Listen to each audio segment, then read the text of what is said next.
سورہ انفال الانفال زمانہ نزول۔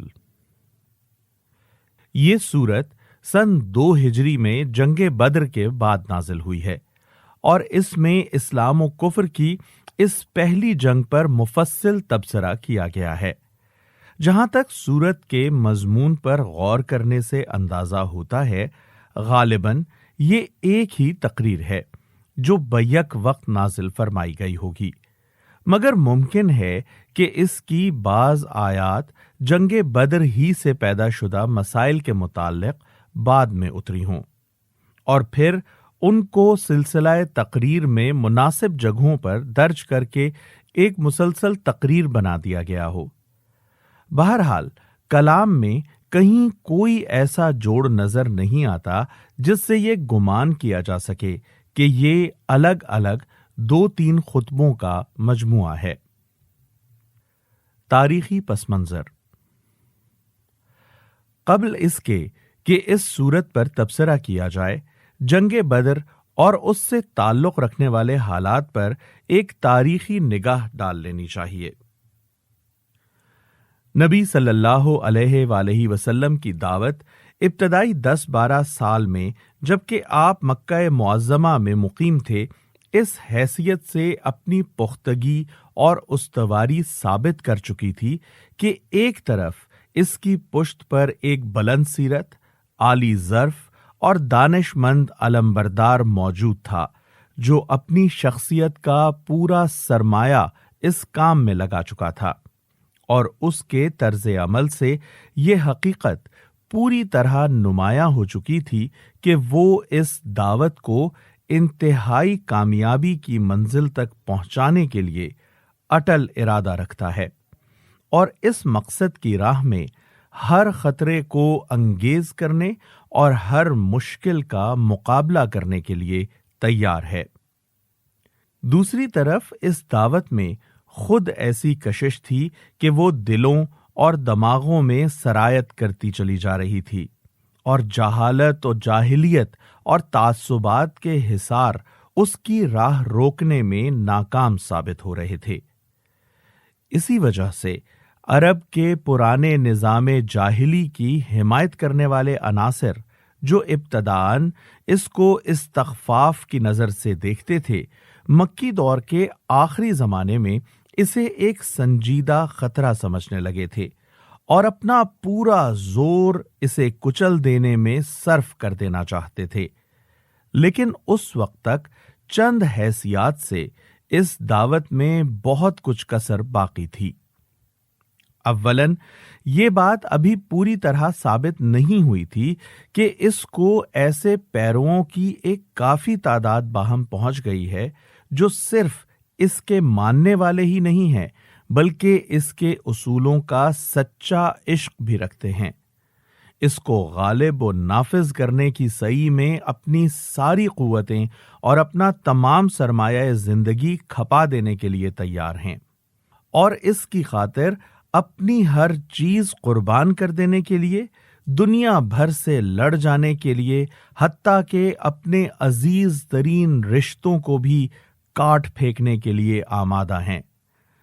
اگرچہ مکے میں پیروان اسلام نے قریش کے ظلم و ستم برداشت کر کے اپنی صداقت ایمانی اور اسلام کے ساتھ اپنے تعلق کی مضبوطی کا اچھا خاصا ثبوت دے دیا تھا، مگر ابھی یہ ثابت ہونے کے لیے بہت سی آزمائشیں باقی تھیں کہ دعوت اسلامی کو جاں فروش پیرووں کا وہ گروہ میسر آ گیا ہے جو اپنے نصب العین کے مقابلے میں کسی چیز کو بھی عزیز تر نہیں رکھتا۔ ثانیاً اس دعوت کی آواز اگرچہ سارے ملک میں پھیل گئی تھی، لیکن اس کے اثرات منتشر تھے۔ اس کی فراہم کردہ قوت سارے ملک میں پراگندہ تھی۔ اس کو وہ اجتماعی طاقت باہم نہ پہنچی تھی جو پرانے جمے ہوئے نظام جاہلیت سے فیصلہ کن مقابلہ کرنے کے لیے ضروری تھی۔ ثالثاً اس دعوت نے زمین میں کسی جگہ بھی جڑ نہیں پکڑی تھی، بلکہ ابھی تک وہ صرف ہوا میں سرایت کر رہی تھی۔ ملک کا کوئی خطہ ایسا نہیں تھا جہاں وہ قدم جما کر اپنے موقف کو مضبوط کرتی اور پھر آگے بڑھنے کی سعی کرتی۔ اس وقت تک جو مسلمان جہاں بھی تھا، اس کی حیثیت نظام کفر و شرک میں بالکل ایسی تھی جیسے خالی میدے میں کنین کہ میدا ہر وقت اسے اگل دینے کے لیے زور لگا رہا ہو اور قرار پکڑنے کے لیے اس کو جگہ ہی نہ ملتی ہو۔ رابعاً اس وقت تک اس دعوت کو عملی زندگی کے معاملات اپنے ہاتھ میں لے کر چلانے کا موقع نہیں ملا تھا۔ نہ یہ اپنا تمدن قائم کر سکی تھی، نہ اس نے اپنا نظام معیشت و معاشرت اور نظام سیاست مرتب کیا تھا، اور نہ دوسری طاقتوں سے اس کے معاملات صلح و جنگ پیش آئے تھے۔ اس لیے نہ تو ان اخلاقی اصولوں کا مظاہرہ ہو سکا تھا جن پر یہ دعوت زندگی کے پورے نظام کو قائم کرنا اور چلانا چاہتی تھی، اور نہ یہی بات آزمائش کی کسوٹی پر اچھی طرح نمایاں ہوئی تھی کہ اس دعوت کا پیغمبر اور اس کے پیرووں کا گروہ جس چیز کی طرف دنیا کو دعوت دے رہا ہے اس پر عمل کرنے میں وہ خود کس حد تک راست باز ہے۔ بعد کے واقعات نے وہ مواقع پیدا کر دیے جن سے یہ چاروں یکساں پوری ہو گئیں۔ مکی دور کے آخری 3-4 سالوں سے یثرب میں آفتاب اسلام کی شعاعیں مسلسل پہنچ رہی تھیں، اور وہاں کے لوگ متعدد وجوہ سے عرب کے دوسرے قبیلوں کی بنسبت زیادہ آسانی کے ساتھ اس روشنی کو قبول کرتے جا رہے تھے۔ آخر کار نبوت کے 12ویں سال حج کے موقع پر 75 نفوس کا ایک وفد نبی صلی اللہ علیہ وآلہ وسلم سے رات کی تاریکی میں ملا، اور اس نے نہ صرف یہ کہ اسلام قبول کیا بلکہ آپ صلی اللہ علیہ وآلہ وسلم کو اور آپ کے پیرووں کو اپنے شہر میں جگہ دینے پر بھی آمادگی ظاہر کی۔ یہ اسلام کی تاریخ میں ایک انقلابی موقع تھا جسے خدا نے اپنی عنایت سے فراہم کیا، اور نبی صلی اللہ علیہ وآلہ وسلم نے ہاتھ بڑھا کر پکڑ لیا۔ اہل یثرب نبی صلی اللہ علیہ وآلہ وسلم کو محض ایک پناہ گزین کی حیثیت سے نہیں بلکہ خدا کے نائب اور اپنے امام و فرما رواں کی حیثیت سے بلا رہے تھے، اور اسلام کے پیرووں کو ان کا بلاوا اس لیے نہ تھا کہ وہ ایک اجنبی سرزمین میں محض مہاجر ہونے کی حیثیت سے جگہ پالیں، بلکہ مقصد یہ تھا کہ عرب کے مختلف قبائل اور خطوں میں جو مسلمان منتشر ہیں وہ یثرب میں جمع ہو کر اور یثربی مسلمانوں کے ساتھ مل کر ایک منظم معاشرہ بنا لیں۔ اس طرح یثرب نے دراصل اپنے آپ کو مدینۃ الاسلام کی حیثیت سے پیش کیا، اور نبی صلی اللہ علیہ وآلہ وسلم نے اسے قبول کر کے عرب میں پہلا دارالاسلام بنا لیا۔ اس پیشکش کے معنی جو کچھ تھے اس سے اہل مدینہ ناواقف نہ تھے۔ اس کے صاف معنی یہ تھے کہ ایک چھوٹا سا قصبہ اپنے آپ کو پورے ملک کی تلواروں اور معاشی اور تمدنی بائیکاٹ کے مقابلے میں پیش کر رہا تھا۔ چنانچہ بیعت عقبہ کے موقع پر رات کی اس مجلس میں اسلام کے ان اولین مددگاروں یعنی انصار نے اس نتیجے کو اچھی طرح جان بوجھ کر نبی صلی اللہ علیہ وآلہ وسلم کے ہاتھ میں ہاتھ دیا تھا۔ عین اس وقت جبکہ بیعت ہو رہی تھی، یثربی وفد کے ایک نوجوان رکن اسعد بن زرارہ رضی اللہ تعالی عنہ نے، جو پورے وفد میں سب سے کم سن شخص تھے، اٹھ کر کہا، ٹھہرو اے اہل یثرب، ہم لوگ جو ان کے پاس آئے ہیں تو یہ سمجھتے ہوئے آئے ہیں کہ یہ اللہ کے رسول ہیں، اور آج انہیں یہاں سے نکال کر لے جانا تمام عرب سے دشمنی مول لینا ہے۔ اس کے نتیجے میں تمہارے نونہال قتل ہوں گے اور تلواریں تم پر برسیں گی، لہذا اگر تم اس کو برداشت کرنے کی طاقت اپنے اندر پاتے ہو تو ان کا ہاتھ پکڑو، اور اس کا اجر اللہ کے ذمے ہے، اور اگر تمہیں اپنی جانیں عزیز ہیں تو پھر چھوڑ دو اور صاف صاف عذر کر دو، کیونکہ اس وقت عذر کر دینا خدا کے نزدیک زیادہ قابل قبول ہو سکتا ہے۔ اسی بات کو وفد کے ایک دوسرے شخص عباس بن عبادہ بن نزلہ نے دہرایا۔ جانتے ہو اس شخص سے کس چیز پر بیعت کر رہے ہو؟ آوازیں آئیں، ہاں جانتے ہیں، تم اس کے ہاتھ پر بیعت کر کے دنیا بھر سے لڑائی مول لے رہے ہو۔ بس اگر تمہارا خیال یہ ہو کہ جب تمہارے مال تباہی کے اور تمہارے اشراف ہلاکت کے خطرے میں پڑ جائیں تو تم اسے دشمنوں کے حوالے کر دو گے، تو بہتر ہے کہ آج ہی اسے چھوڑ دو، کیونکہ خدا کی قسم یہ دنیا اور آخرت کی رسوائی ہے۔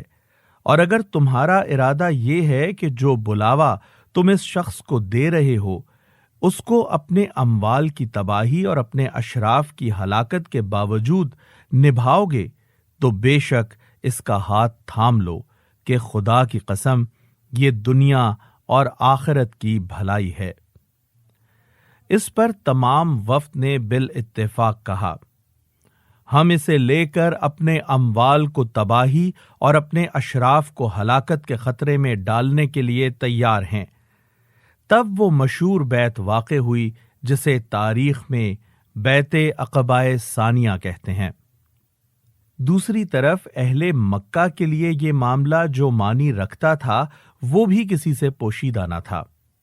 دراصل اس طرح محمد صلی اللہ علیہ وآلہ وسلم کو جن کی زبردست شخصیت اور غیر معمولی قابلیتوں سے قریش کے لوگ واقف ہو چکے تھے، ایک ٹھکانہ میسر آ رہا تھا، اور ان کی قیادت و رہنمائی میں پیروان اسلام جن کی عزیمت و استقامت اور فدائیت کو بھی قریش ایک حد تک آزما چکے تھے، ایک منظم جتھے کی صورت میں مجتمع ہوئے جاتے تھے۔ یہ پرانے نظام کے لیے موت کا پیغام تھا۔ نیز مدینہ جیسے مقام پر مسلمانوں کی اس طاقت کے مجتمع ہونے سے قریش کو مزید خطرہ یہ تھا کہ یمن سے شام کی طرف جو تجارتی شاہراہ ساحل بحر احمر کے کنارے کنارے جاتی تھی، جس کے محفوظ رہنے پر قریش اور دوسرے بڑے بڑے مشرق قبائل کی معاشی زندگی کا انحصار تھا، وہ مسلمانوں کی زد میں آ جاتی تھی اور اس شاہرگ پر ہاتھ ڈال کر مسلمان نظام جاہلی کی زندگی دشوار کر سکتے تھے۔ صرف اہل مکہ کی وہ تجارت جو اس شاہراہ کے بل پر چل رہی تھی 2.5 لاکھ اشرفی سالانہ تک پہنچتی تھی۔ طائف اور دوسرے مقامات کی تجارت اس کے ماسوا تھی۔ قریش ان نتائج کو خوب سمجھتے تھے۔ جس رات بیعت عقبہ واقع ہوئی اسی رات اس معاملے کی بھنک اہل مکہ کے کانوں میں پڑی اور پڑتے ہی کھلبلی مچ گئی۔ پہلے تو انہوں نے اہل مدینہ کو نبی صلی اللہ علیہ وآلہ وسلم سے توڑنے کی کوشش کی۔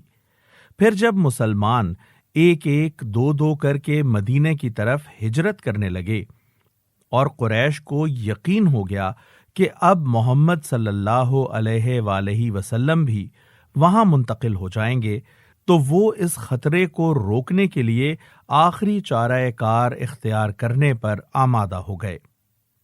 ہجرت نبوی سے چند ہی روز پہلے قریش کی مجلس شورا منعقد ہوئی، جس میں بڑی رد و قد کے بعد آخر کار یہ طے پا گیا کہ بنی ہاشم کے سوا تمام خانوادہ ہائے قریش کا ایک ایک آدمی چھانٹا جائے اور یہ سب مل کر محمد صلی اللہ علیہ وآلہ وسلم کو قتل کریں، تاکہ بنی ہاشم کے لیے تمام خاندانوں سے تنہا لڑنا مشکل ہو جائے اور وہ انتقام کے بجائے خوں بہا قبول کرنے پر مجبور ہو جائیں۔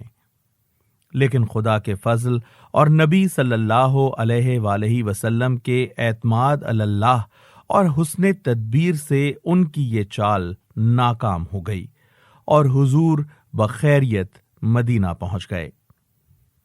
اس طرح جب قریش کو ہجرت کے روکنے میں ناکامی ہوئی تو انہوں نے مدینے کے سردار عبداللہ بن ابی کو، جسے ہجرت سے پہلے اہل مدینہ اپنا بادشاہ بنانے کی تیاری کر چکے تھے اور جس کی تمناؤں پر حضور صلی اللہ علیہ وآلہ وسلم کے مدینہ پہنچ جانے اور اوس اور خزرج کی اکثریت کے مسلمان ہو جانے سے پانی پھر چکا تھا، خط لکھا کہ تم لوگوں نے ہمارے آدمی کو اپنے ہاں پناہ دی ہے، ہم خدا کی قسم کھاتے ہیں کہ یا تو تم خود اس سے لڑو یا اسے نکال دو، ورنہ ہم سب تم پر حملہ آور ہوں گے اور تمہارے مردوں کو قتل اور عورتوں کو لونڈیاں بنا لیں گے۔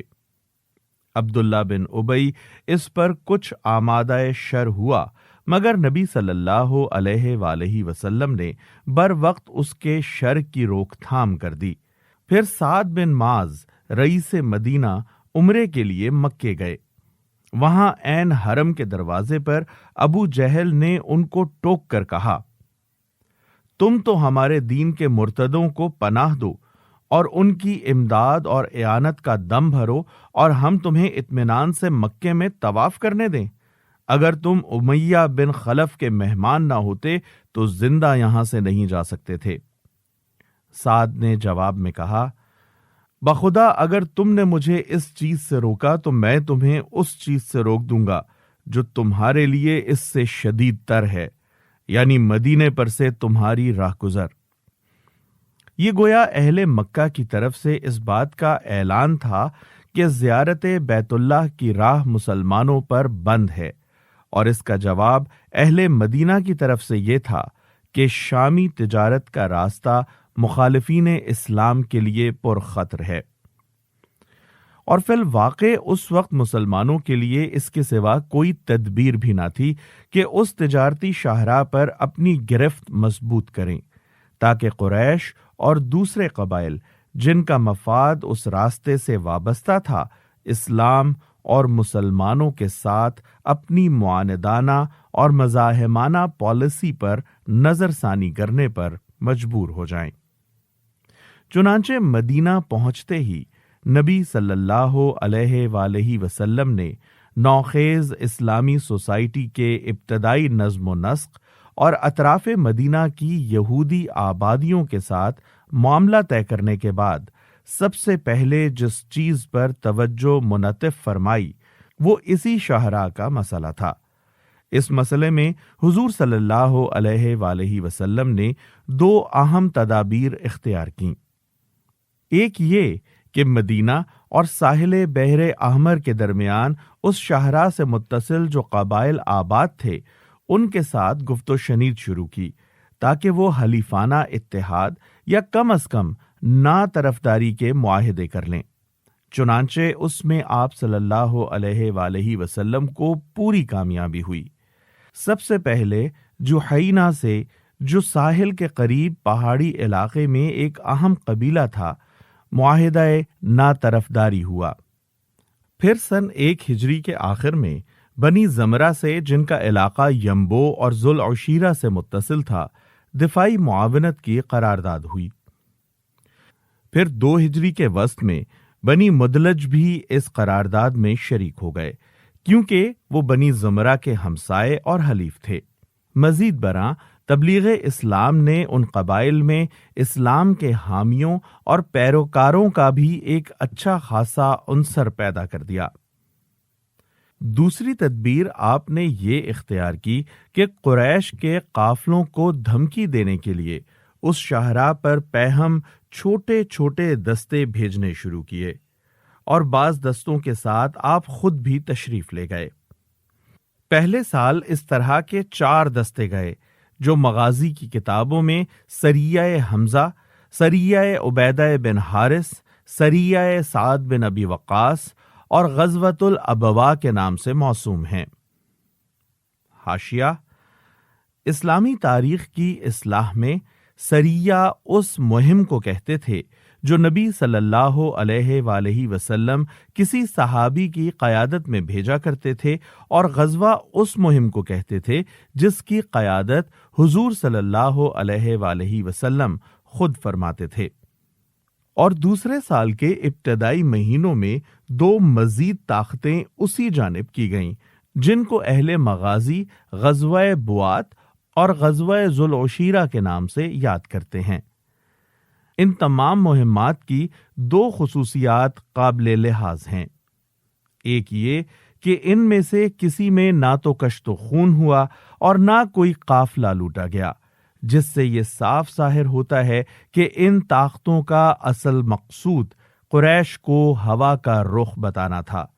دوسرے یہ کہ ان میں سے کسی طاقت میں بھی حضور صلی اللہ علیہ وآلہ وسلم نے اہل مدینہ کا کوئی آدمی نہیں لیا، بلکہ تمام دستے خالص مکی مہاجرین سے ہی مرتب فرماتے رہے، تاکہ حتی الامکان یہ کشمکش قریش کے اپنے ہی گھر والوں تک محدود رہے اور دوسرے قبیلوں کے اس میں الجھنے سے آگ پھیل نہ جائے۔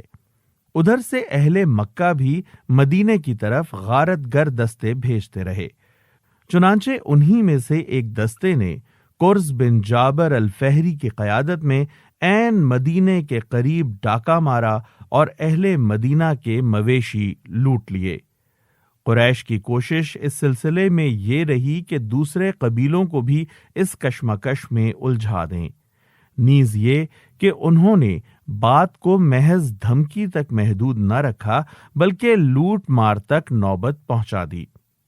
حالات یہاں تک پہنچ چکے تھے کہ شعبان 2 ہجری یعنی فروری یا مارچ 623 میں قریش کا ایک بہت بڑا قافلہ، جس کے ساتھ تقریباً 50,000 اشرفی کا مال تھا اور 30-40 سے زائد محافظ نہ تھے، شام سے مکہ کی طرف پلٹتے ہوئے اس علاقے میں پہنچا جو مدینے کی زد میں تھا۔ چونکہ مال زیادہ تھا، محافظ کم تھے اور سابق حالات کی بنا پر قوی خطرہ تھا کہ کہیں مسلمانوں کا کوئی طاقتور دستہ اس پر چھاپا نہ مار دے، اس لیے سردار قافلہ ابو سفیان نے اس پرخطر علاقے میں پہنچتے ہی ایک آدمی کو مکے کی طرف دوڑایا تاکہ وہاں سے مدد لے آئے۔ اس شخص نے مکہ پہنچتے ہی عرب کے قدیم قاعدے کے مطابق اپنے اونٹ کے کان کاٹ ڈالے، اس کی ناک چیر دی، کجاوے کو الٹ کر رکھ دیا اور اپنا قمیض آگے پیچھے سے پھاڑ کر شور مچانا شروع کر دیا۔ قریش والوں، اپنے قافلہ تجارت کی خبر لو، تمہارے مال جو ابو سفیان کے ساتھ ہیں، محمد اپنے آدمی لے کر ان کے درپے ہو گیا ہے، مجھے امید نہیں کہ تم انہیں پا سکو، دوڑو دوڑو مدد کے لیے۔ اس پر سارے مکے میں ہیجان برپا ہو گیا۔ قریش کے تمام بڑے بڑے سردار جنگ کے لیے تیار ہو گئے۔ تقریباً 1000 مردان جنگی، جن میں سے 600 زرہ پوش تھے اور جن میں 100 سواروں کا رسالہ بھی شامل تھا، پوری شان و شوکت کے ساتھ لڑنے کے لیے چلا۔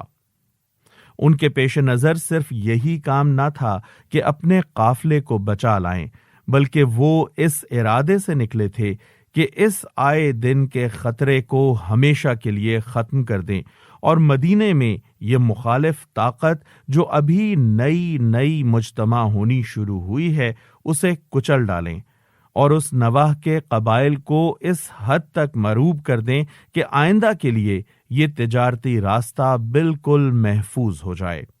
اب نبی صلی اللہ علیہ وآلہ وسلم نے جو حالات سے ہمیشہ باخبر رہتے تھے، محسوس فرمایا کہ فیصلے کی گھڑی آ پہنچی ہے، اور یہ ٹھیک وہ وقت ہے جب ایک فیصلہ کن اقدام اگر نہ کر ڈالا گیا تو تحریک اسلامی ہمیشہ کے لیے بے جان ہو جائے گی، بلکہ بعید نہیں کہ اس تحریک کے لیے سر اٹھانے کا پھر کوئی موقع ہی باقی نہ رہے۔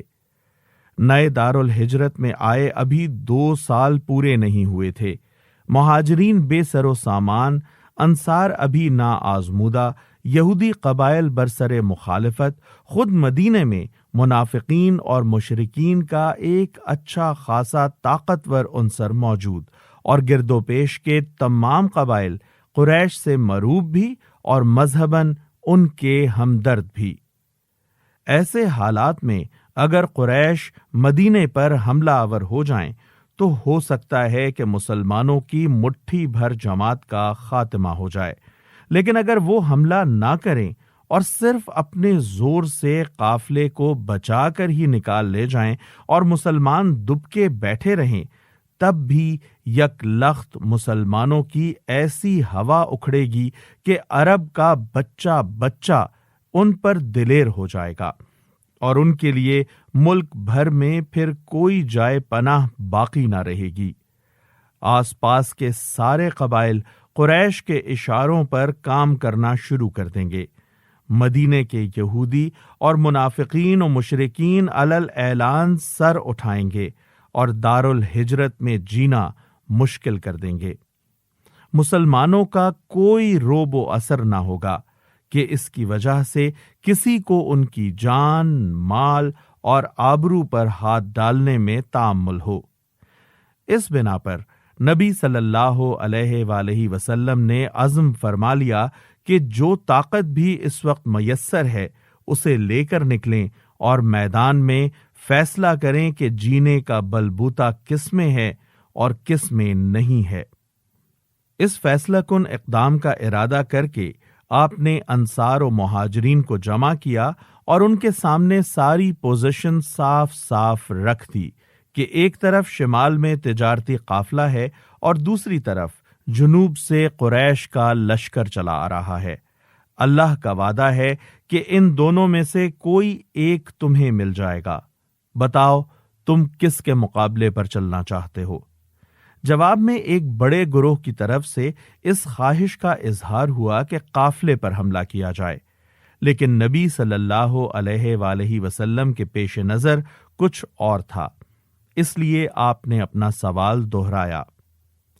اس پر مہاجرین میں سے مقداد بن عمرو نے اٹھ کر کہا، یا رسول اللہ، جدھر آپ کا رب آپ کو حکم دے رہا ہے اسی طرف چلیے، ہم آپ کے ساتھ ہیں، جس طرف بھی آپ جائیں۔ ہم بنی اسرائیل کی طرح یہ کہنے والے نہیں ہیں کہ جاؤ تم اور تمہارا خدا دونوں لڑیں، ہم تو یہاں بیٹھے ہیں۔ نہیں، ہم کہتے ہیں کہ چلیے آپ اور آپ کا خدا دونوں لڑیں اور ہم آپ کے ساتھ جانیں لڑائیں گے جب تک ہم میں سے ایک آنکھ بھی گردش کر رہی ہے۔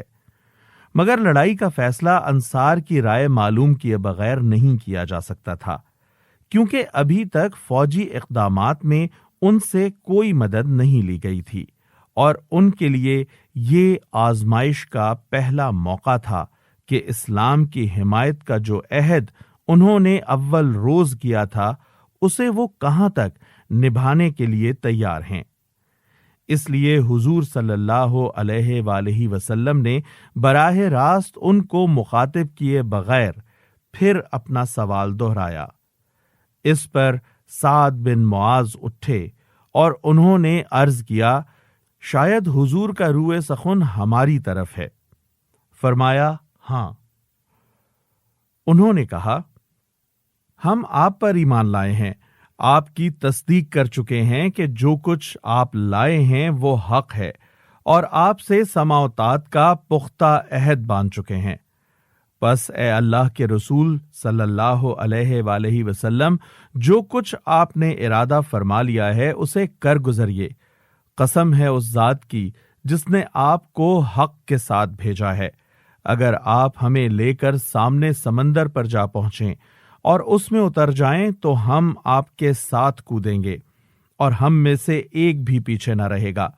ہم کو یہ ہرگز ناگوار نہیں ہے کہ آپ ہمیں لے کر کل دشمن سے جا بھڑیں۔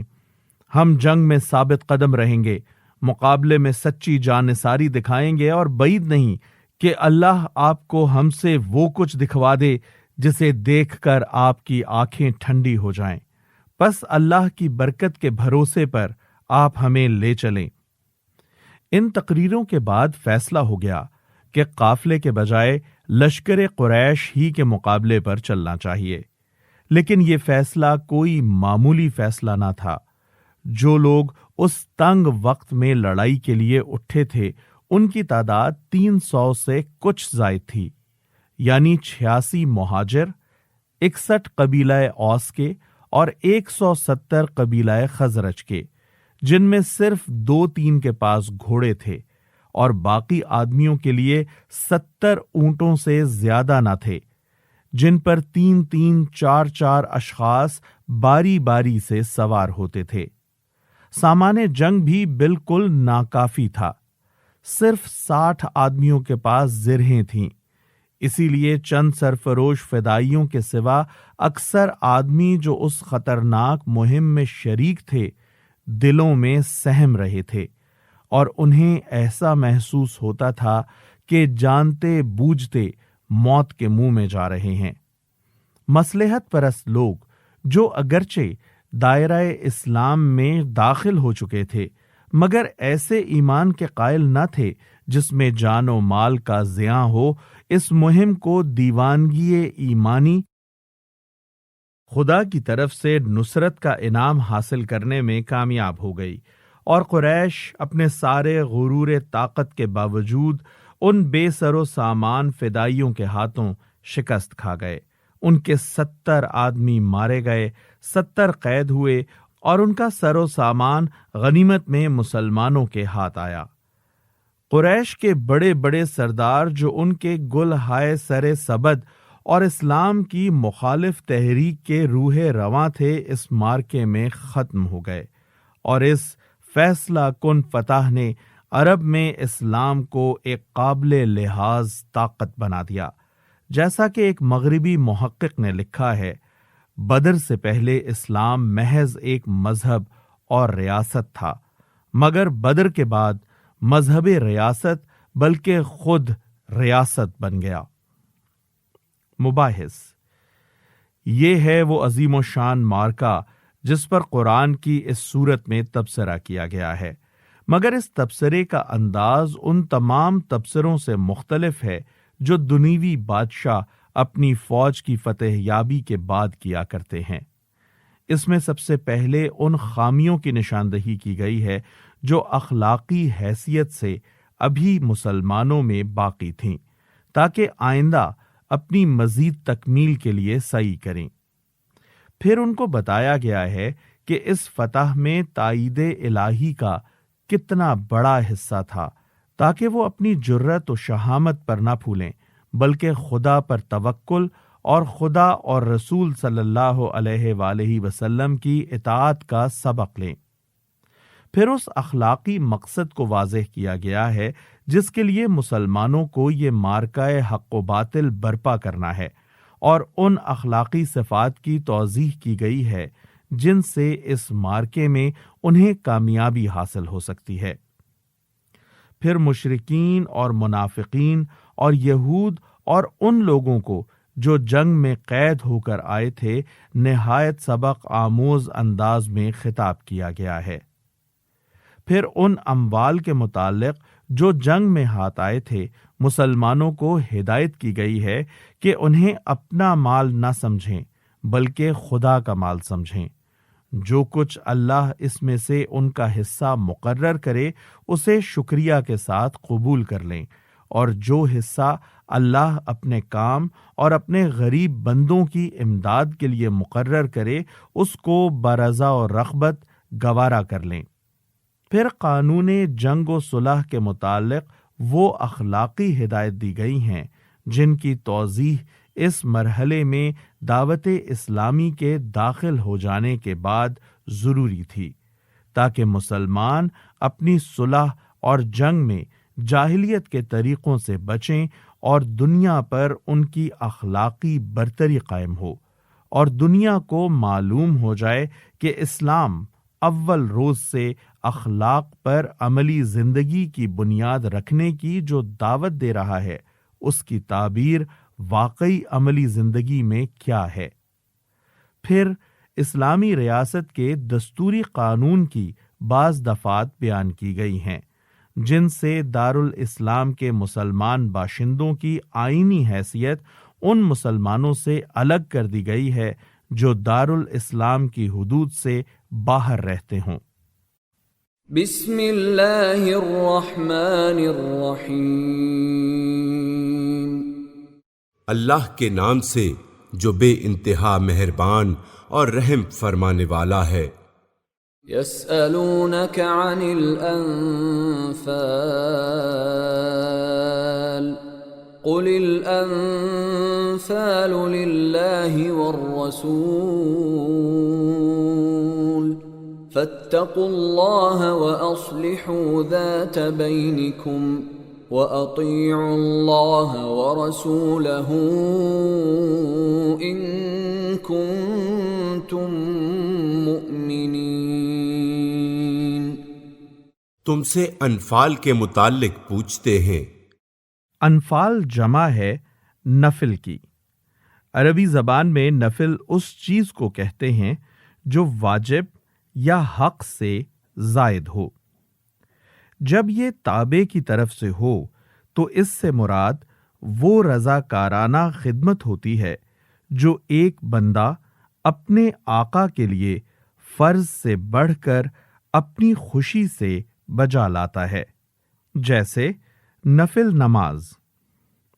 اور جب یہ مطبوع کی طرف سے ہو تو اس سے مراد وہ عطیہ اور انعام ہوتا ہے جو آقا اپنے بندے کو اس کے حق سے زائد دیتا ہے۔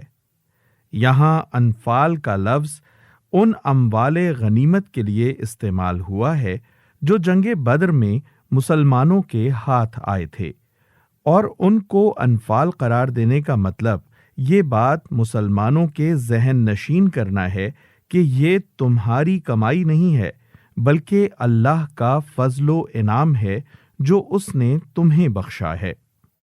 کہو یہ انفال تو اللہ اور اس کے رسول کے ہیں، پس تم لوگ اللہ سے ڈرو اور اپنے آپس کے تعلقات درست کرو اور اللہ اور اس کے رسول کی اطاعت کرو اگر تم مومن ہو۔ یہ بات اس لیے فرمائی گئی کہ اس مال کی تقسیم کے بارے میں کوئی حکم آنے سے پہلے مسلمانوں میں سے مختلف گروہ اپنے اپنے حصے کے متعلق دعوے پیش کرنے لگے تھے۔ انما المؤمنون الذين اذا ذكر الله وجلت قلوبهم واذا تليت عليهم آياته زادتهم ايمانا وَإِذَا تُلِيَتْ عَلَيْهِمْ آيَاتُهُ زَادَتْهُمْ إِيمَانًا وَعَلَى رَبِّهِمْ يَتَوَكَّلُونَ۔ سچے اہل ایمان تو وہ لوگ ہیں جن کے دل اللہ کا ذکر سن کر لرز جاتے ہیں، اور جب اللہ کی آیات ان کے سامنے پڑھی جاتی ہیں تو ان کا ایمان بڑھ جاتا ہے اور وہ اپنے رب پر اعتماد رکھتے ہیں۔ الذين يقيمون الصلاة ومما رزقناهم ينفقون، جو نماز قائم کرتے ہیں اور جو کچھ ہم نے ان کو دیا ہے اس میں سے ہماری راہ میں خرچ کرتے ہیں۔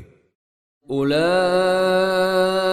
هم المؤمنون حقا لهم درجات عند ربهم ومغفرة ورزق کریم۔ ایسے ہی لوگ حقیقی مومن ہیں، ان کے لیے ان کے رب کے پاس بڑے درجے ہیں، قصوروں سے درگزر ہے اور بہترین رزق ہے۔ كما أخرجك ربك من بيتك بالحق وإن فريقا من المؤمنين لكارهون۔ اس مال غنیمت کے معاملے میں بھی ویسی ہی صورت پیش آ رہی ہے جیسی اس وقت پیش آئی تھی جب کہ تیرا رب تجھے حق کے ساتھ تیرے گھر سے نکال لایا تھا، اور مومنوں میں سے ایک گروہ کو یہ ناگوار تھا۔ یجادلونک فی الحق بعدما تبين كأنما يساقون إلى الموت وهم ينظرون۔ وہ اس حق کے معاملے میں تجھ سے جھگڑ رہے تھے، درا حال یہ کہ وہ صاف صاف نمایاں ہو چکا تھا۔ ان کا حال یہ تھا گویا وہ آنکھوں دیکھتے موت کی طرف ہانکے جا رہے ہیں۔ وَإِذْ يَعِدُكُمُ اللَّهُ إِحْدَى الطَّائِفَتَيْنِ أَنَّهَا لَكُمْ وَتَوَدُّونَ أَنَّ غَيْرَ ذَاتِ الشَّوْكَةِ تَكُونُ لَكُمْ وَيُرِيدُ اللَّهُ أَن يُحِقَّ الْحَقَّ بِكَلِمَاتِهِ وَيَقْطَعَ دَابِرَ الْكَافِرِينَ۔ یاد کرو وہ موقع جب کہ اللہ تم سے وعدہ کر رہا تھا کہ دونوں گروہوں میں سے ایک تمہیں مل جائے گا، یعنی قریش کا تجارتی قافلہ جو شام کی طرف سے آ رہا تھا یا لشکر قریش جو مکہ سے آ رہا تھا۔ تم چاہتے تھے کہ کمزور گروہ تمہیں ملے، مگر اللہ کا ارادہ یہ تھا کہ اپنے ارشادات سے حق کو حق کر دکھائے اور کافروں کی جڑ کاٹ دے۔ لِيُحِقَّ الْحَقَّ وَيُبْطِلَ الْبَاطِلَ وَلَوْ كَرِهَ الْمُجْرِمُونَ، تاکہ حق حق ہو کر رہے اور باطل باطل ہو کر رہ جائے، خواہ مجرموں کو یہ کتنا ہی ناگوار ہو۔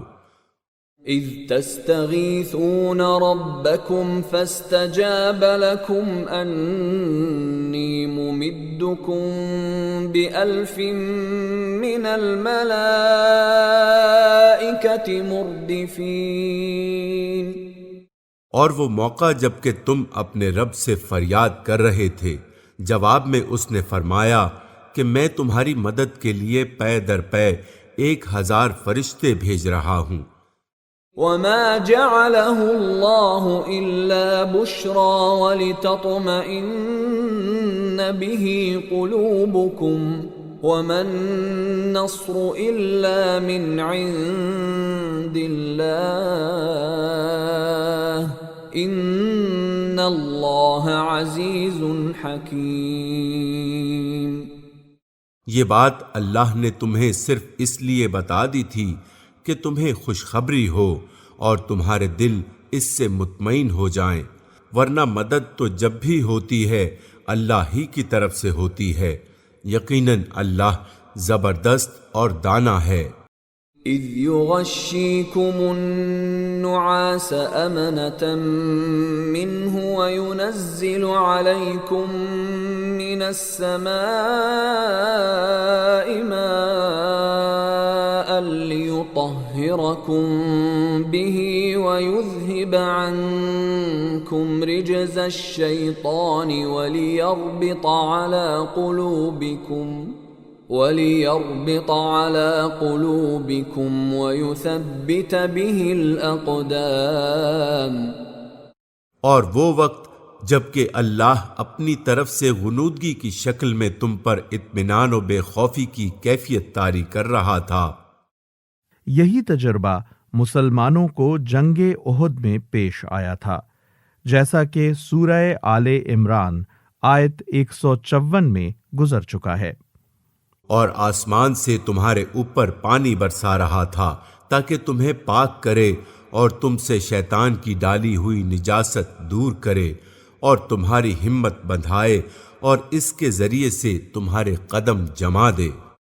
اِذْ يُوحِي رَبُّكَ إِلَى الْمَلَائِكَةِ أَنِّي مَعَكُمْ فَثَبِّتُوا الَّذِينَ آمَنُوا سَأُلْقِي فِي قُلُوبِ الَّذِينَ كَفَرُوا الرُّعْبَ فَاضْرِبُوا فَوْقَ الْأَعْنَاقِ وَاضْرِبُوا مِنْهُمْ كُلَّ بَنَانٍ۔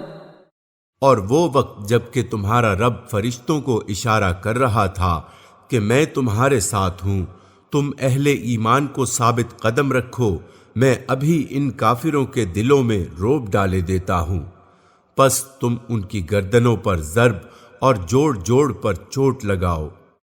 یہاں تک جنگ بدر کے جن واقعات کو ایک ایک کر کے یاد دلایا گیا ہے، اس سے مقصود دراصل لفظ انفال کی معنویت واضح کرنا ہے۔ ابتدا میں ارشاد ہوا تھا کہ اس مال غنیمت کو اپنی جانفشانی کا ثمرہ سمجھ کر اس کے مالک و مختار کہاں بنے جاتے ہو؟ یہ تو دراصل عطیہ الہی ہے اور معطی خود ہی اپنے مال کا مختار ہے۔ اب اس کے ثبوت میں یہ واقعات گنوائے گئے ہیں کہ اس فتح میں خود ہی حساب لگا کر دیکھ لو کہ تمہاری اپنی جانفشانی اور جرت و جسارت کا کتنا حصہ تھا اور اللہ کی عنایت کا کتنا حصہ۔ اس لیے اس کا فیصلہ کرنا کہ یہ کس طرح تقسیم ہو تمہارا نہیں بلکہ اللہ کا کام ہے۔ ذلك بأنهم شاقوا الله ورسوله ومن يشاقق الله ورسوله فإن الله شديد العقاب۔ یہ اس لیے کہ ان لوگوں نے اللہ اور اس کے رسول کا مقابلہ کیا، اور جو اللہ اور اس کے رسول کا مقابلہ کرے اللہ اس کے لیے نہایت سخت گیر ہے۔ اس فقرے کے مخاطب کفار قریش ہیں جن کو بدر میں شکست ہوئی تھی۔ ذَلِكُمْ فَذُوقُوهُ وَأَنَّ لِلْكَافِرِينَ عَذَابَ النَّارِ۔ یہ ہے تم لوگوں کی سزا، اب اس کا مزہ چکھو، اور تمہیں معلوم ہو کہ حق کا انکار کرنے والوں کے لیے دوزخ کا عذاب ہے۔ یا ایہا الذین آمنوا اذا لقیتم الذین کفروا زحفا فلا تولوہم الادبار۔ اے لوگو جو ایمان لائے ہو، جب تم ایک لشکر کی صورت میں کفار سے دوچار ہو تو ان کے مقابلے میں پیٹھ نہ پھیرو۔ وَمَن يُوَلِّهِمْ يَوْمَئِذٍ دُبُرَهُ إِلَّا مُتَحَرِّفًا لِقِتَالٍ أَوْ مُتَحَيِّزًا إِلَى فِئَةٍ فقد باء بغضب من اللہ ومأواہ جہنم وبئس المصیر۔ جس نے ایسے موقع پر پیٹ پھیری الا یہ کہ جنگی چال کے طور پر ایسا کرے یا کسی دوسری فوج سے جا ملنے کے لیے، تو وہ اللہ کے غضب میں گھر جائے گا، اس کا ٹھکانہ جہنم ہوگا اور وہ بہت بری جائے بازگشت ہے۔ فَلَمْ تَقْتُلُوهُمْ وَلَكِنَّ اللَّهَ قَتَلَهُمْ وَمَا رَمَيْتَ إِذْ رَمَيْتَ وَلَكِنَّ اللَّهَ رَمَى وَلِيُبْلِيَ الْمُؤْمِنِينَ مِنْهُ بَلَاءً حَسَنًا ان اللہ سمیع علیم۔ پس حقیقت یہ ہے کہ تم نے انہیں قتل نہیں کیا بلکہ اللہ نے ان کو قتل کیا، اور اے نبی تو نے نہیں پھینکا بلکہ اللہ نے پھینکا۔ معرکہ بدر میں جب مسلمانوں اور کفار کے لشکر ایک دوسرے کے مقابل ہوئے اور عام زد و خورد کا موقع آ گیا تو حضور صلی اللہ علیہ وآلہ وسلم نے مٹھی بھر ریت ہاتھ میں لے کر شاہت الوجوہ کہتے ہوئے کفار کی طرف پھینکی، اور اس کے ساتھ ہی آپ کے اشارے سے مسلمان یکبارگی کفار پر حملہ آور ہوئے۔ اسی واقعے کی طرف اشارہ ہے، مطلب یہ ہے کہ ہاتھ تو رسول صلی اللہ علیہ وآلہ وسلم کا تھا مگر ضرب اللہ کی طرف سے تھی۔ اور مومنوں کے ہاتھ جو اس کام میں استعمال کیے گئے تو یہ اس لیے تھا کہ اللہ مومنوں کو ایک بہترین آزمائش سے کامیابی کے ساتھ گزار دے، یقیناً اللہ سننے اور جاننے والا ہے۔ ذَلِكُمْ وَأَنَّ اللَّهَ مُوهِنُ كَيْدِ الْكَافِرِينَ۔ یہ معاملہ تو تمہارے ساتھ ہے، اور کافروں کے ساتھ معاملہ یہ ہے کہ اللہ ان کی چالوں کو کمزور کرنے والا ہے۔ ان تستفتحوا فقد جاءكم الفتح وَإِن تَنْتَهُوا فَهُوَ خَيْرٌ لَكُمْ وَإِن تَعُودُوا نَعُدْ وَلَن تُغْنِيَ عَنْكُمْ فِئَتُكُمْ شَيْئًا وَلَوْ كَثُرَتْ وَأَنَّ اللَّهَ مَعَ الْمُؤْمِنِينَ۔ ان کافروں سے کہہ دو اگر تم فیصلہ چاہتے ہو تو لو، فیصلہ تمہارے سامنے آ گیا۔ مکے سے روانہ ہوتے وقت مشرکین نے کعبے کے پردے پکڑ کر دعا مانگی تھی کہ خدایا دونوں گروہوں میں سے جو بہتر ہے اس کو فتح عطا کر۔ اب باز آ جاؤ، تمہارے ہی لیے بہتر ہے، ورنہ پلٹ کر اسی حماقت کا اعادہ کرو گے تو ہم بھی اسی سزا کا اعادہ کریں گے، اور تمہاری جمعیت خواہ وہ کتنی ہی زیادہ ہو تمہارے کچھ کام نہ آ سکے گی، اللہ مومنوں کے ساتھ ہے۔ یا ایہا الذین آمنوا اطیعوا اللہ ورسولہ ولا تولوا عنہ وانتم تسمعون۔ اے لوگو جو ایمان لائے ہو، اللہ اور اس کے رسول کی اطاعت کرو اور حکم سننے کے بعد اس سے سرتابی نہ کرو۔ وَلَا تَكُونُوا كَالَّذِينَ قَالُوا سَمِعْنَا وَهُمْ لَا يَسْمَعُونَ۔ ان لوگوں کی طرح نہ ہو جاؤ جنہوں نے کہا کہ ہم نے سنا حالانکہ وہ نہیں سنتے۔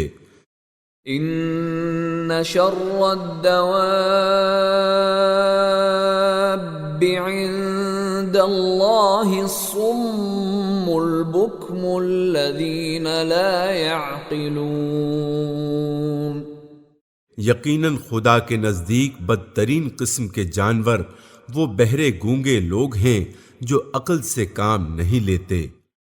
وَلَوْ عَلِمَ اللَّهُ فِيهِمْ خَيْرًا لَأَسْمَعَهُمْ وَلَوْ أَسْمَعَهُمْ لَتَوَلَّوْا وَهُمْ مُعْرِضُونَ۔ اگر اللہ کو معلوم ہوتا کہ ان میں کچھ بھی بھلائی ہے تو وہ ضرور انہیں سننے کی توفیق دیتا، لیکن بھلائی کے بغیر اگر وہ ان کو سنواتا تو وہ بے رخی کے ساتھ منہ پھیر جاتے۔ یا ایہا الذین آمنوا استجیبوا للہ وللرسول اذا دعاکم لما یحییکم واعلموا ان اللہ یحول بین المرء وقلبہ وانہ الیہ تحشرون۔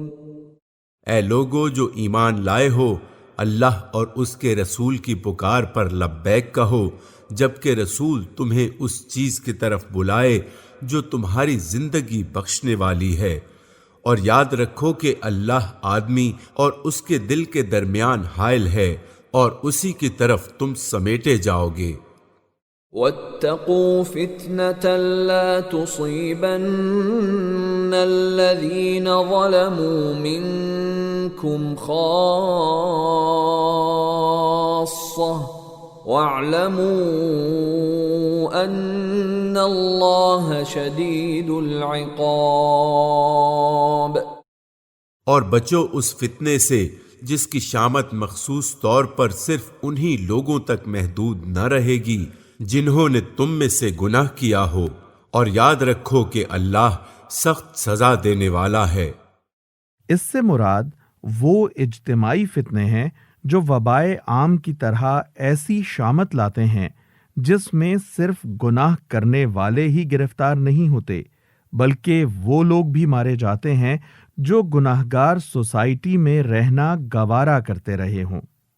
وَاذْكُرُوا إِذْ أَنْتُمْ قَلِيلٌ مُسْتَضْعَفُونَ فِي الْأَرْضِ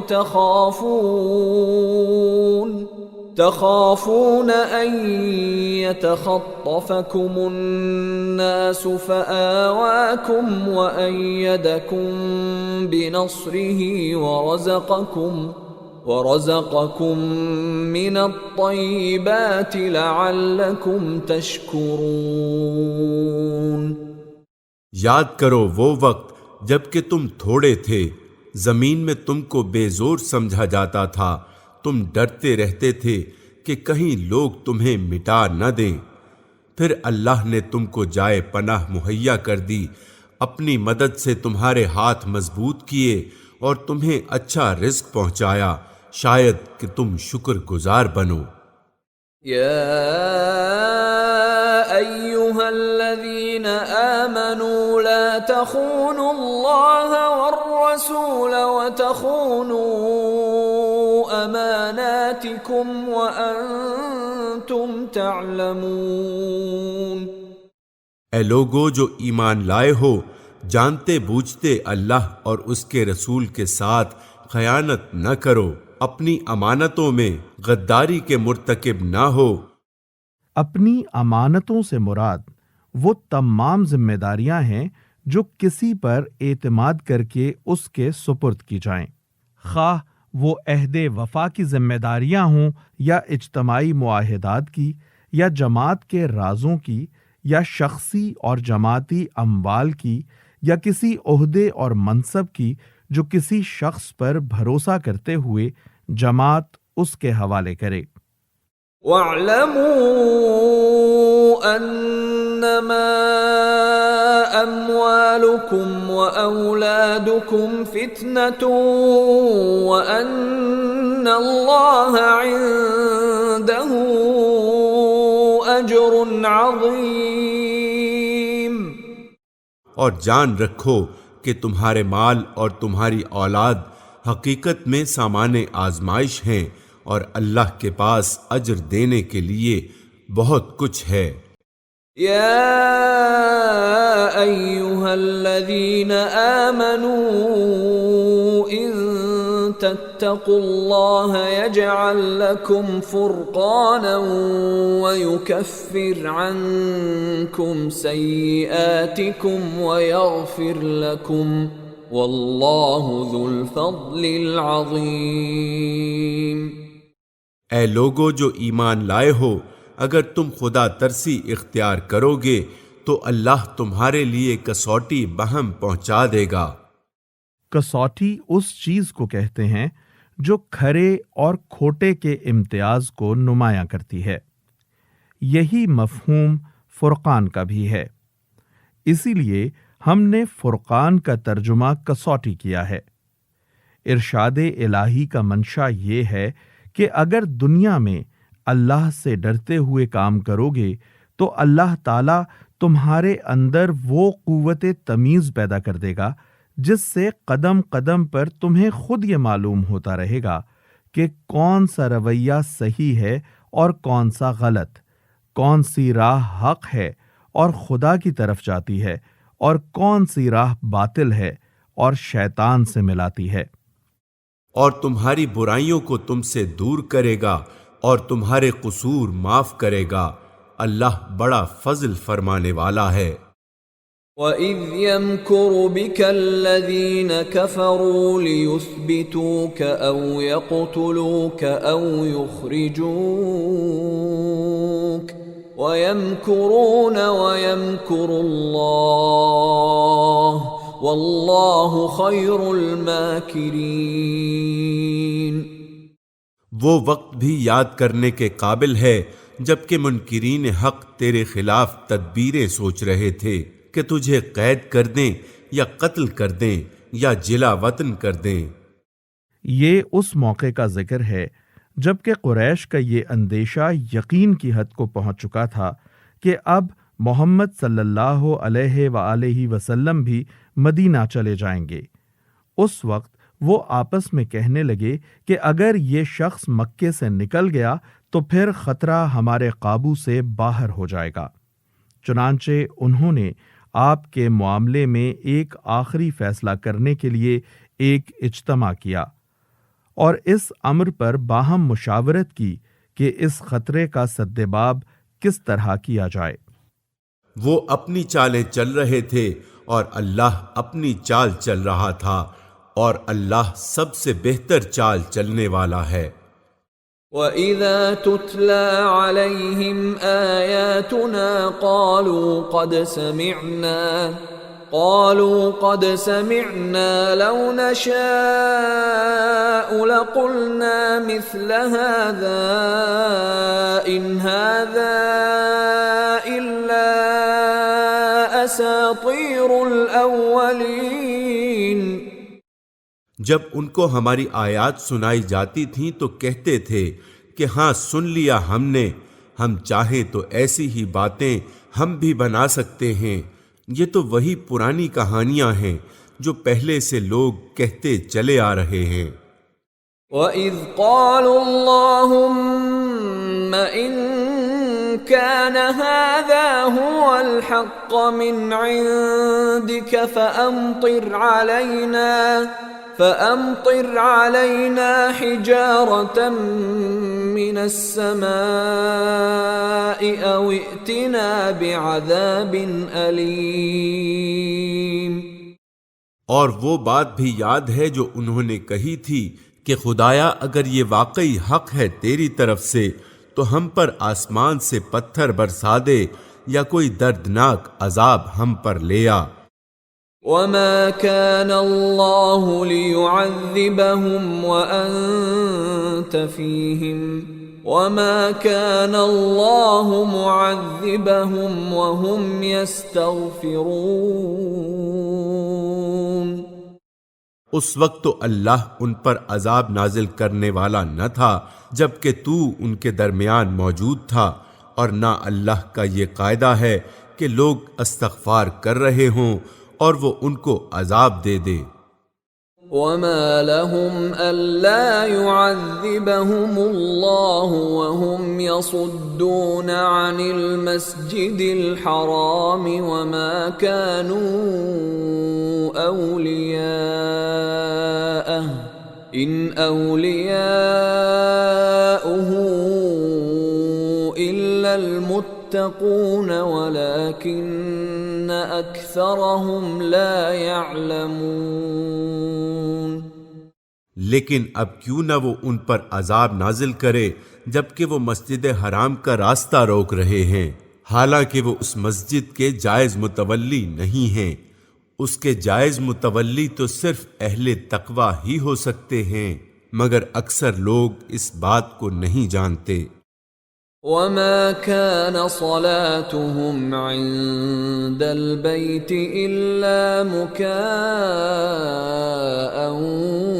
وَتَصْدِيَةً فَذُوقُوا الْعَذَابَ بِمَا كُنتُمْ تَكْفُرُونَ۔ بیت اللہ کے پاس ان لوگوں کی نماز کیا ہوتی ہے، بس سیٹیاں بجاتے اور تالیاں پیٹتے ہیں۔ پس اب لو اس عذاب کا مزہ چکھو اپنے اس انکار حق کی پاداش میں جو تم کرتے رہے ہو۔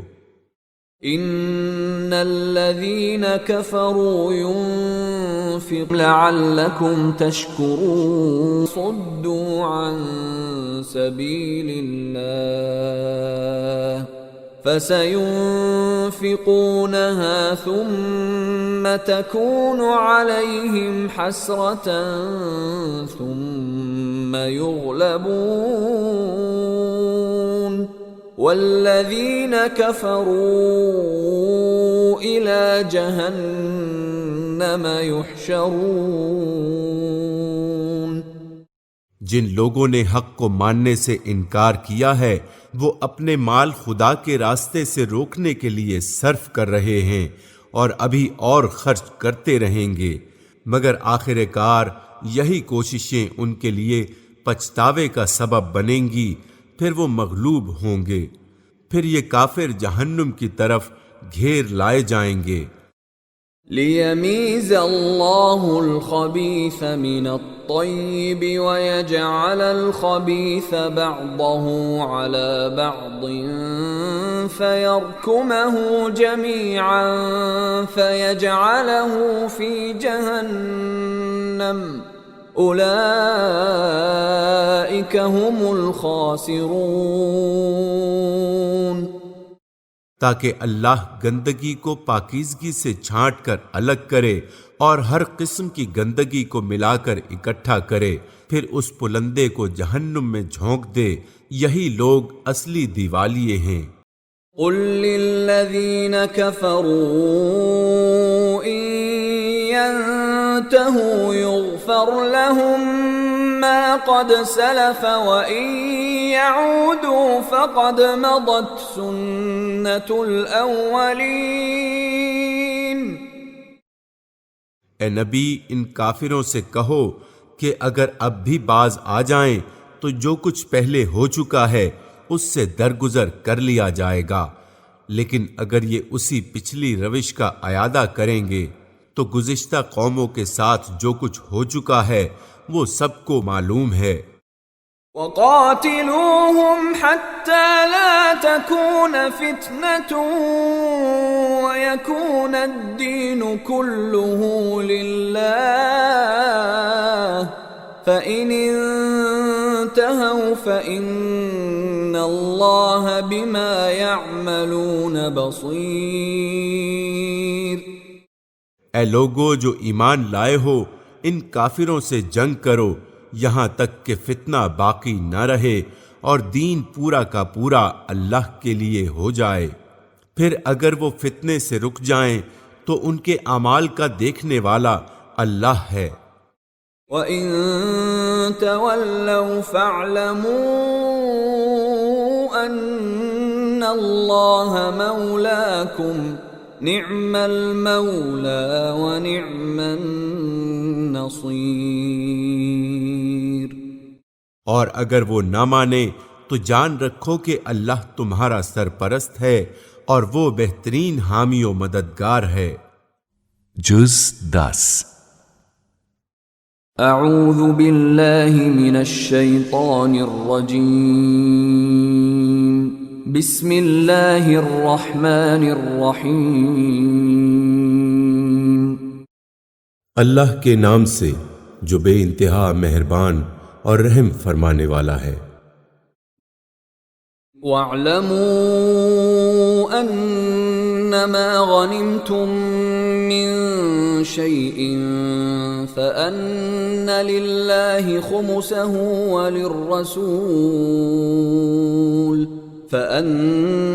لِلَّهِ خُمُسَهُ وَلِلرَّسُولِ وَلِذِي الْقُرْبَى وَالْيَتَامَى وَالْمَسَاكِينِ وَابْنِ السَّبِيلِ إِن كُنتُمْ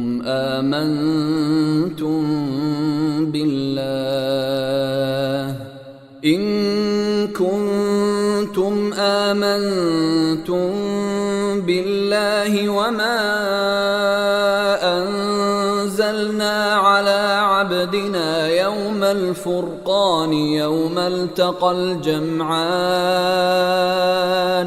والله على كل شيء قدير۔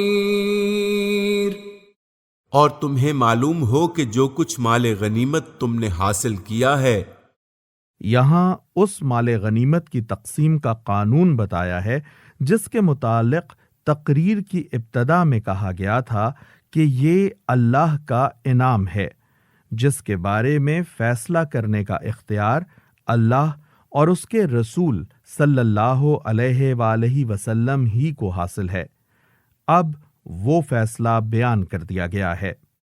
اس کا 5واں حصہ اللہ اور اس کے رسول اور رشتہ داروں اور یتیموں اور مسکینوں اور مسافروں کے لیے ہے۔ اگر تم ایمان لائے ہو اللہ پر اور اس چیز پر جو فیصلے کے روز یعنی دونوں فوجوں کی مٹ بھیڑ کے دن ہم نے اپنے بندے پر نازل کی تھی، تو یہ حصہ بخوشی ادا کرو، اللہ ہر چیز پر قادر ہے۔ یعنی وہ تائید و نصرت جس کی بدولت تمہیں فتح حاصل ہوئی اور جس کی بدولت ہی تمہیں یہ مال غنیمت حاصل ہوا۔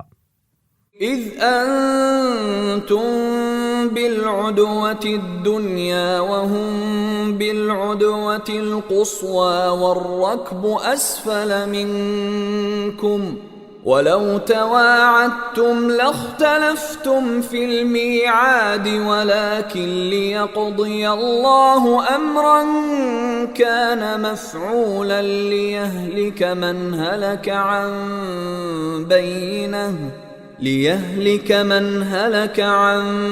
بينة ويحيى من حي عن بينة وَإِنَّ اللَّهَ لَسَمِيعٌ عَلِيمٌ۔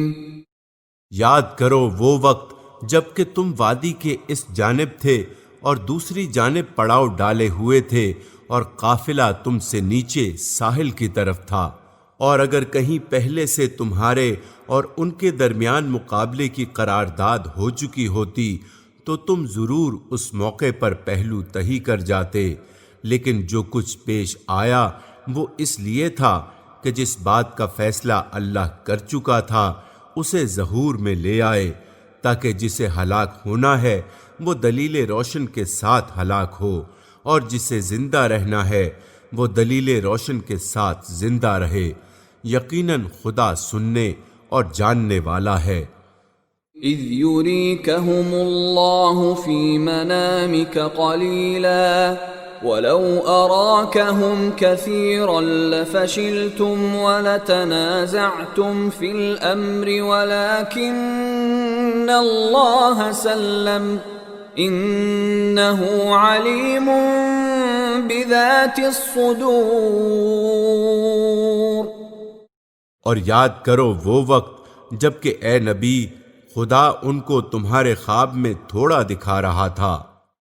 یہ اس وقت کی بات ہے جب نبی صلی اللہ علیہ وآلہ وسلم مسلمانوں کو لے کر مدینے سے نکل رہے تھے یا راستے میں کسی منزل پر تھے، اور یہ متعین نہ ہوا تھا کہ کفار کا لشکر فی الواقع کتنا ہے۔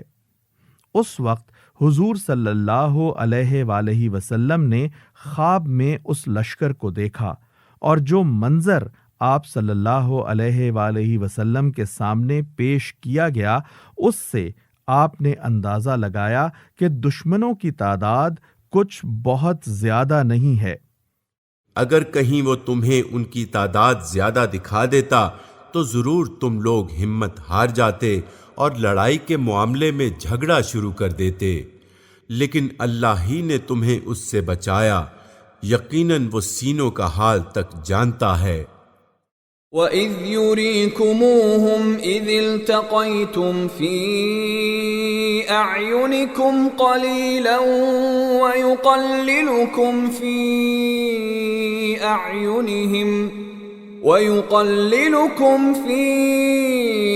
أَعْيُنِهِمْ لِيَقْضِيَ اللَّهُ أَمْرًا كَانَ مَفْعُولًا وَإِلَى اللَّهِ تُرْجَعُ الْأُمُورُ۔ اور یاد کرو جب کہ مقابلے کے وقت خدا نے تم لوگوں کی نگاہوں میں دشمن کو تھوڑا دکھایا اور ان کی نگاہوں میں تمہیں کم کر کے پیش کیا، تاکہ جو بات ہونی تھی اسے اللہ ظہور میں لے آئے، اور آخر کار سارے معاملات اللہ ہی کی طرف رجوع ہوتے ہیں۔ یا ایہا الذین آمنوا اذا لقیتم فئة فاثبتوا واذکروا اللہ کثیرا لعلکم تفلحون۔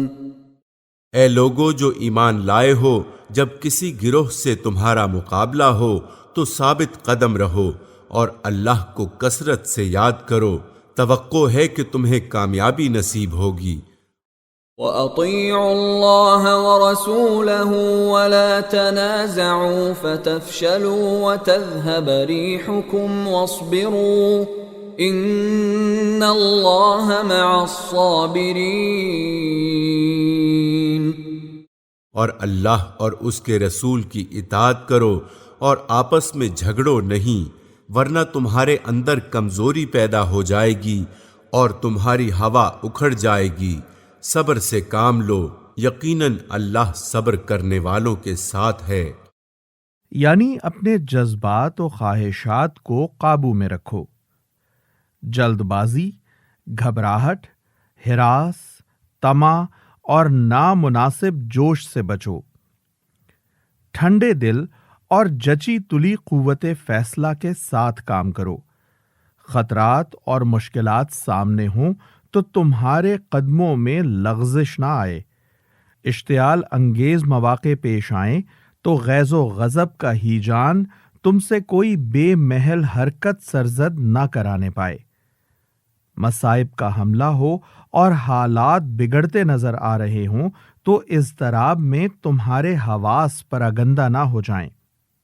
حصول مقصد کے شوق سے بے قرار ہو کر یا کسی نیم پختہ تدبیر کو سرسری نظر میں کارگر دیکھ کر تمہارے ارادے شتاب کاری سے مغلوب نہ ہوں، اور اگر کبھی دنیوی فوائد و منافع اور لذت نفس کی ترغیبات تمہیں اپنی طرف لبھا رہی ہوں تو ان کے مقابلے میں بھی تمہارا نفس اس درجہ کمزور نہ ہو کہ بے اختیار اس کی طرف کھنچ جاؤ۔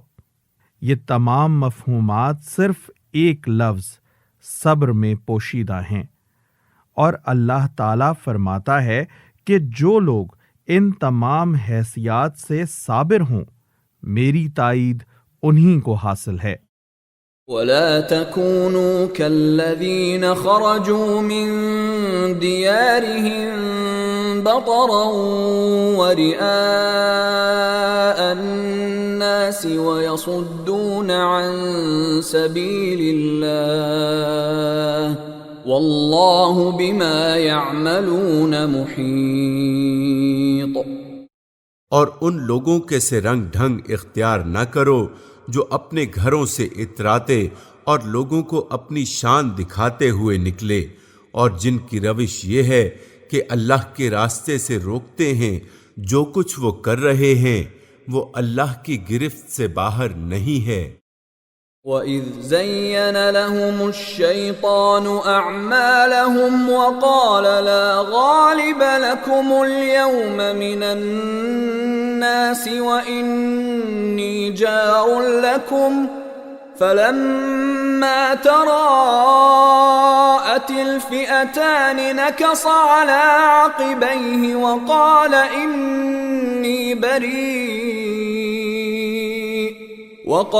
إِنِّي بَرِيءٌ مِّنكُمْ إِنِّي أَرَى مَا لَا تَرَوْنَ إِنِّي أَخَافُ اللَّهَ وَاللَّهُ شَدِيدُ الْعِقَابِ۔ ذرا خیال کرو اس وقت کا جب کہ شیطان نے ان لوگوں کے کرتوت ان کی نگاہوں میں خوشنما بنا کر دکھائے تھے اور ان سے کہا تھا کہ آج کوئی تم پر غالب نہیں آ سکتا، اور یہ کہ میں تمہارے ساتھ ہوں۔ مگر جب دونوں گروہوں کا آمنا سامنا ہوا تو وہ الٹے پاؤں پھر گیا اور کہنے لگا کہ میرا تمہارا ساتھ نہیں ہے، میں وہ کچھ دیکھ رہا ہوں جو تم لوگ نہیں دیکھتے۔ مجھے خدا سے ڈر لگتا ہے اور خدا بڑی سخت سزا دینے والا ہے۔ اذ يقول المنافقون والذين في قلوبهم مرض غر هؤلاء دينهم ومن يتوكل على الله فإن الله عزيز حكيم۔ جبکہ منافقین اور وہ سب لوگ جن کے دلوں کو روگ لگا ہوا ہے کہہ رہے تھے کہ ان لوگوں کو تو ان کے دین نے خبط میں مبتلا کر رکھا ہے، یعنی مدینے کے منافقین اور وہ سب لوگ جو دنیا پرستی اور خدا سے غفلت کے مرض میں گرفتار تھے، یہ دیکھ کر کہ مسلمانوں کی مٹھی بھر بے سر و سامان جماعت قریش جیسی زبردست طاقت سے ٹکرانے کے لیے جا رہی ہے، آپس میں کہتے تھے کہ یہ لوگ اپنے دینی جوش میں دیوانے ہو گئے ہیں۔ اس مارکے میں ان کی تباہی یقینی ہے، مگر اس نبی نے کچھ ایسا فسوں ان پر پھونک رکھا ہے کہ ان کی عقل خبت ہو گئی ہے اور آنکھوں دیکھے یہ موت کے منہ میں چلے جا رہے ہیں۔ حالانکہ اگر کوئی اللہ پر بھروسہ کرے تو یقیناً اللہ بڑا زبردست اور دانا ہے۔ وَلَوْ تَرَى إِذْ يَتَوَفَّى الَّذِينَ كَفَرُوا الْمَلَائِكَةُ يَضْرِبُونَ وُجُوهَهُمْ وَأَدْبَارَهُمْ وَذُوقُوا عَذَابَ الْحَرِيقِ۔ کاش تم اس حالت کو دیکھ سکتے جبکہ فرشتے مقتول کافروں کی روحیں قبض کر رہے تھے، وہ ان کے چہروں اور ان کے کولہوں پر ضربیں لگاتے جاتے تھے اور کہتے جاتے تھے لو اب جلنے کی سزا بھگتو۔ ذَلِكَ بِمَا قَدَّمَتْ أَيْدِيكُمْ وَأَنَّ اللَّهَ لَيْسَ بِظَلَّامٍ لِّلْعَبِيدِ۔ یہ وہ جزا ہے جس کا سامان تمہارے اپنے ہاتھوں نے پیشگی مہیا کر رکھا تھا، ورنہ اللہ تو اپنے بندوں پر ظلم کرنے والا نہیں ہے۔ كَدَأْبِ آلِ فِرْعَوْنَ وَالَّذِينَ مِن قَبْلِهِمْ كَفَرُوا بِآيَاتِ اللَّهِ فَأَخَذَهُمُ اللَّهُ بِذُنُوبِهِمْ إِنَّ اللَّهَ قَوِيٌّ شَدِيدُ الْعِقَابِ۔ یہ معاملہ ان کے ساتھ اسی طرح پیش آیا جس طرح آل فرعون اور ان سے پہلے کے دوسرے لوگوں کے ساتھ پیش آتا رہا ہے کہ انہوں نے اللہ کی آیات کو ماننے سے انکار کیا اور اللہ نے ان کے گناہوں پر انہیں پکڑ لیا۔ اللہ قوت رکھتا ہے اور سخت سزا دینے والا ہے۔ ذَلِكَ بِأَنَّ اللَّهَ لَمْ يَكُ مُغَيِّرًا نِعْمَةً أَنْعَمَهَا عَلَى قَوْمٍ حَتَّى يُغَيِّرُوا مَا بِأَنفُسِهِمْ وَأَنَّ اللَّهَ سَمِيعٌ عَلِيمٌ۔ یہ اللہ کی اس سنت کے مطابق ہوا کہ وہ کسی نعمت کو جو اس نے کسی قوم کو عطا کی ہو اس وقت تک نہیں بدلتا جبکہ وہ قوم خود اپنے طرز عمل کو نہیں بدل دیتی۔ اللہ سب کچھ سننے اور جاننے والا ہے۔ كَدَأْبِ آلِ فِرْعَوْنَ وَالَّذِينَ مِن قَبْلِهِمْ كَذَّبُوا بِآيَاتِ رَبِّهِمْ فَأَهْلَكْنَاهُمْ بِذُنُوبِهِمْ وَأَغْرَقْنَا آلَ فِرْعَوْنَ وَكُلٌّ كَانُوا ظَالِمِينَ۔ آل فرعون اور اس سے پہلے کی قوموں کے ساتھ جو کچھ پیش آیا وہ اسی ضابطے کے مطابق تھا۔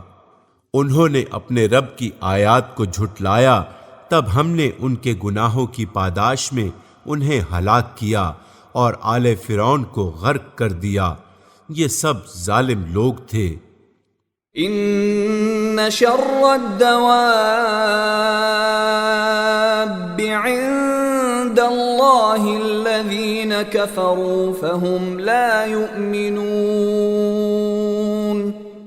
یقیناً اللہ کے نزدیک زمین پر چلنے والی مخلوق میں سب سے بدتر وہ لوگ ہیں جنہوں نے حق کو ماننے سے انکار کر دیا پھر کسی طرح وہ اسے قبول کرنے پر تیار نہیں ہیں۔ الذين عاهدت منهم ثم ينقضون عهدهم في كل مرة وهم لا يتقون۔ خصوصاً ان میں سے وہ لوگ جن کے ساتھ تو نے معاہدہ کیا پھر وہ ہر موقع پر اس کو توڑتے ہیں اور ذرا خدا کا خوف نہیں کرتے۔ یہاں خاص طور پر اشارہ ہے یہود کی طرف۔ جن سے نبی صلی اللہ علیہ وآلہ وسلم کا معاہدہ تھا، اور اس کے باوجود وہ آپ صلی اللہ علیہ وآلہ وسلم کی اور مسلمانوں کی مخالفت میں سرگرم تھے۔ جنگ بدر کے فوراً بعد ہی انہوں نے قریش کو انتقام کے لیے بھڑکانا شروع کر دیا تھا۔ فَإِمَّا تَثْقَفَنَّهُمْ فِي الْحَرْبِ فَشَرِّدْ بِهِمْ مَنْ خَلْفَهُمْ لَعَلَّهُمْ يَذَّكَّرُونَ۔ پس اگر یہ لوگ تمہیں لڑائی میں مل جائیں تو ان کی ایسی خبر لو کہ ان کے بعد دوسرے جو لوگ ایسی روش اختیار کرنے والے ہوں ان کے حواس باختہ ہو جائیں۔ اس کا مطلب یہ ہے کہ اگر کسی قوم سے ہمارا معاہدہ ہوا اور پھر وہ اپنی معاہدانہ ذمہ داریوں کو پس پشت ڈال کر ہمارے خلاف کسی جنگ میں حصہ لے تو ہم بھی معاہدے کی اخلاقی ذمہ داریوں سے سبکدوش ہو جائیں گے، اور ہمیں حق ہوگا کہ اس سے جنگ کریں۔ نیز اگر کسی قوم سے ہماری لڑائی ہو رہی ہو اور ہم دیکھیں کہ دشمن کے ساتھ ایک ایسی قوم کے افراد بھی شریک جنگ ہیں جس سے ہمارا معاہدہ ہے، تو ہم ان کو قتل کرنے اور ان سے دشمن کا سا معاملہ کرنے میں ہرگز کوئی تعامل نہ کریں گے۔ توقع ہے کہ بد عہدوں کے اس انجام سے وہ سبق لیں گے۔ وَإِمَّا تَخَافَنَّ مِن قَوْمٍ خِيَانَةً فَانبِذْ إِلَيْهِمْ عَلَى سَوَاءٍ إِنَّ اللَّهَ لَا يُحِبُّ الْخَائِنِينَ۔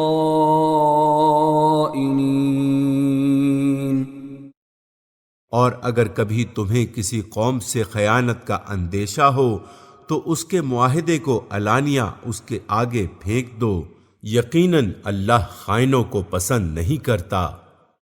یعنی اسے صاف صاف خبردار کر دو کہ ہمارا تمہارا معاہدہ باقی نہیں ہے، کیونکہ تم عہد کی خلاف ورزی کر رہے ہو۔